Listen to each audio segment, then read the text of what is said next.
Hey guys, and welcome back to Mad About Skin. If you're new to our channel, welcome. Here at Mad About Skin, we're passionate about helping you to get the most out of your skincare. So if you haven't already, now's a fantastic time. Click the link below, subscribe to the channel, ring the bell, and you won't miss out on any of our amazing content. Now, in today's video, we're going to be doing something that I haven't done for a while, but I thought, even though there's a lot going on in the world, lots of negativity, lots of worry, lots of anxiety, I don't want you guys going out and wasting your money on products which I don't think are worth it. So I've thought I'd do a rundown of the products which I won't be buying again. Now, before we get into this, none of these, I believe all brands have their good and their bad products. And just because one of these products might end up in this video where I just don't think it's worth the money and I won't be buying again, just because it ends up in here doesn't mean that I wouldn't recommend other products in their line. So it's not a slight on the brand, just on the product. So bear with that.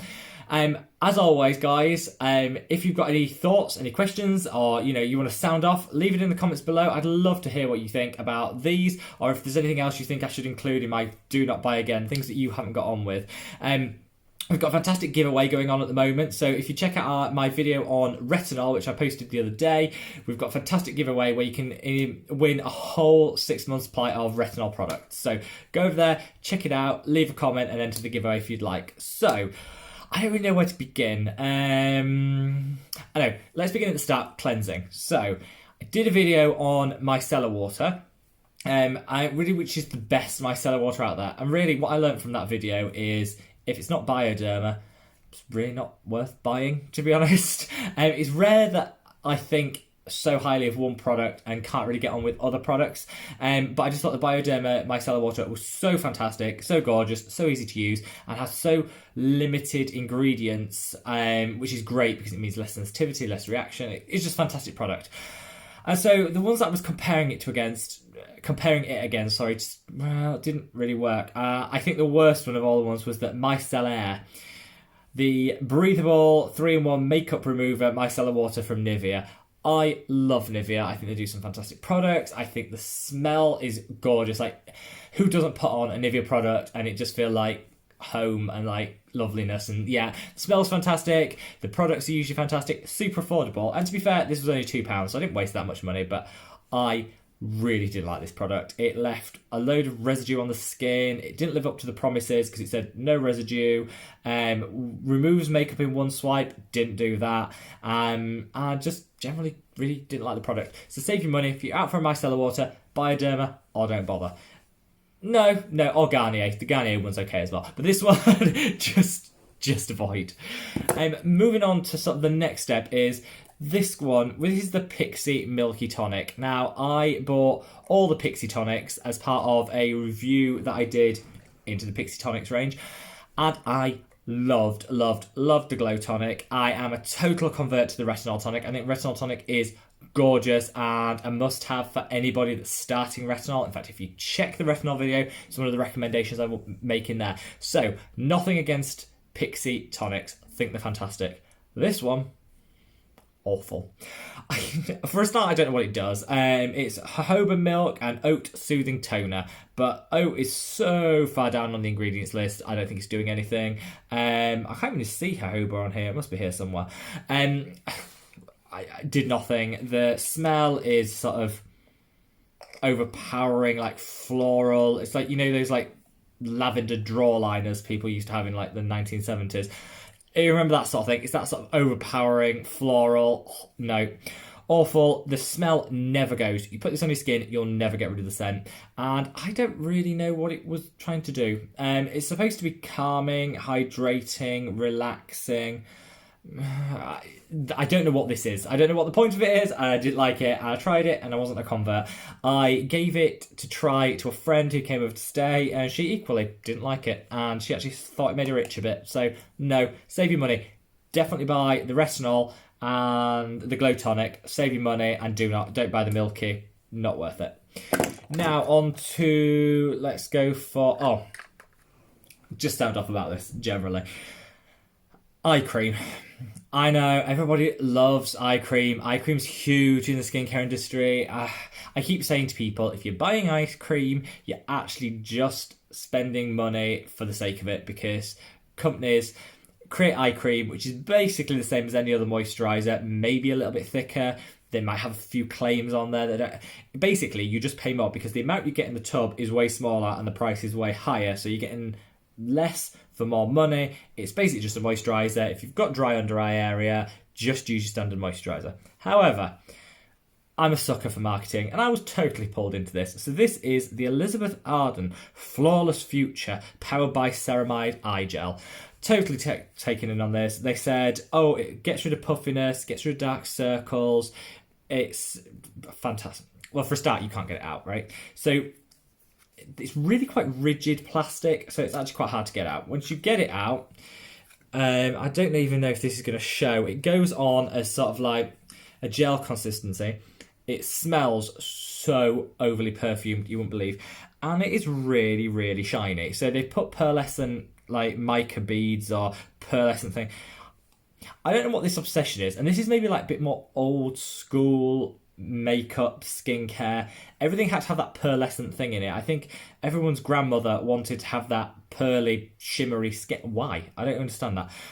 As a guy, I don't think, if you, don't get me wrong, if as a guy you want to put a highlight on, glow for the gods and look fabulous, you go out there and do you. I think day to day for a guy, this just wouldn't work. It's way too shiny.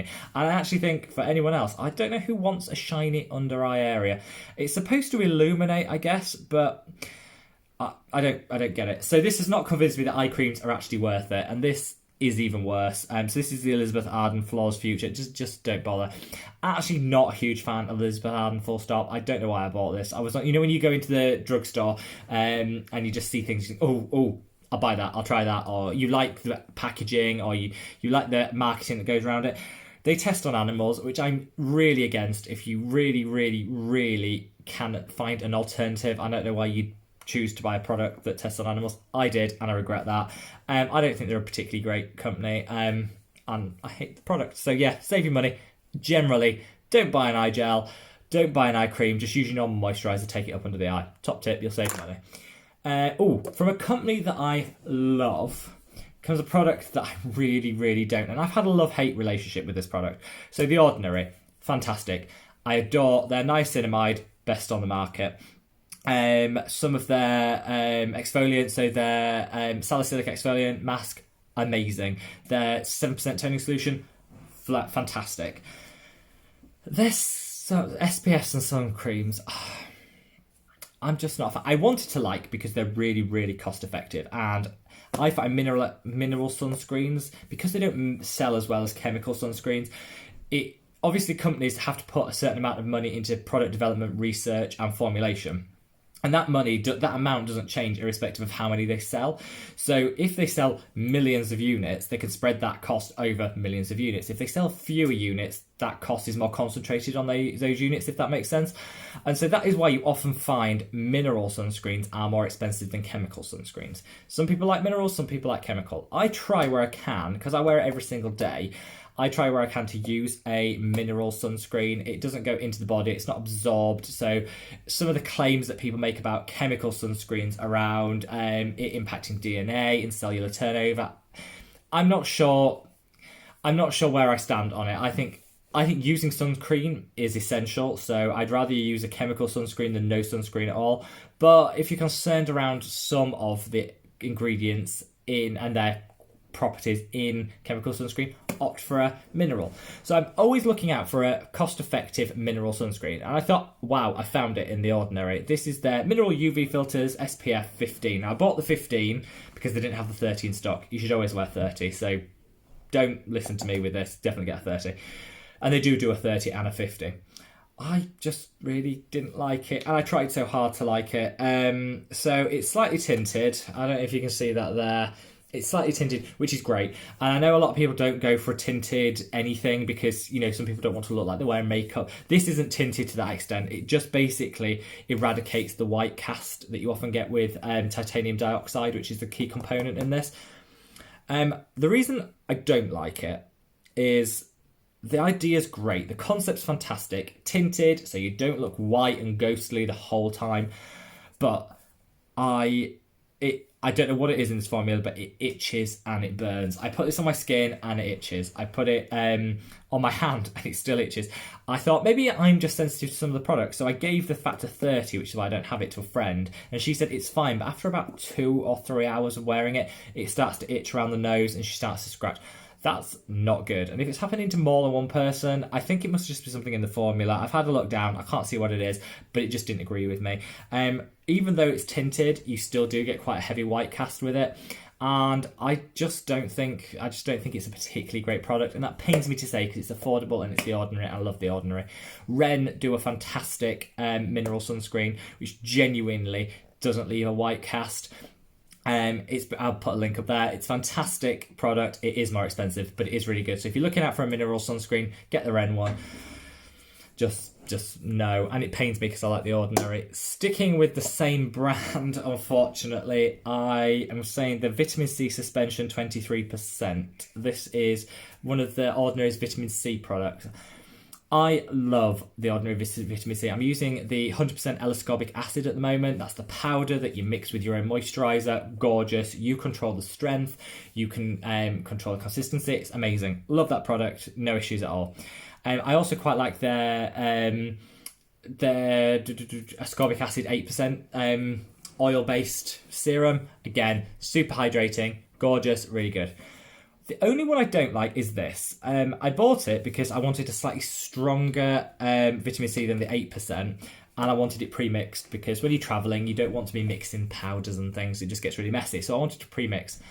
This is just really, really not that great. It's greasy. It never sinks in. It's really strong and actually really tingled and almost burnt in a way that the L-ascorbic acid doesn't. So I don't know if it's just formulated differently, but really, really, really unpleasant. And I found it just never really sank in, so you couldn't put anything on products on top of it. You certainly couldn't put makeup on it if you wanted to. Just avoid it. Definitely stick to one of their other SPF, one of their other vitamin C's, which are fantastic, and just give this one a wide berth. Not worth it. What are we coming on to now? Oh, the Drunk Elephant. Now, actually, this is cheating because I said this is a list of products I bought and don't like. I didn't buy this. I got this as a free sample. I just don't like it. This is the Be Hydra Intensive Hydration Serum. I don't get the point of this. So you put it on. It's like a gel-like consistency. It smells fine, but it literally does nothing. It sinks in and your skin's as dry as it was before. So it does nothing to hydrate. I don't understand where they were going with this. The price point's £45, which, I mean, for a product that doesn't work is ridiculous. I won't be buying it. And I just don't really know what the point of it was. No, I'd love to speak to Drunk Elephant and say, what is this actually supposed to be used for? Because it even says there to follow with your moisturiser. So I assume this is like a hydro boost. So you're supposed to put this on and then put the moisturiser on top. Just get a better moisturiser. You don't need this and you don't need to spend £40 on it. Though I didn't, so I'm not going to slag it off too much. That's the Drunk Elephant. These masks. So LOreal came out with a set of 3 masks, and really encouraging like masking, layering, so you could put one on the T-zone, one on the... I like the concept because they're resealable, so you could use half of this is the charcoal one, you can use half the pot on the bits where you're oily, you could use the moisturising one, half the pot of the moisturising one, and when you dry. I get the concept, and I don't mind the idea, I think it's clever. It's just the execution is really bad. First of all, you throw the outer packaging away, because who doesn't? You know, these are really convenient. You put them in your wash bag. It's great. But there's no information on it. So you're not really sure which one you're using. Now, obviously, I'm throwing it. Obviously, that one is the charcoal one. You can tell that from the colour. But the other two, I can't remember which one's the moisturising one. I can't remember which one's the clarifying one. So I lose track of what it is.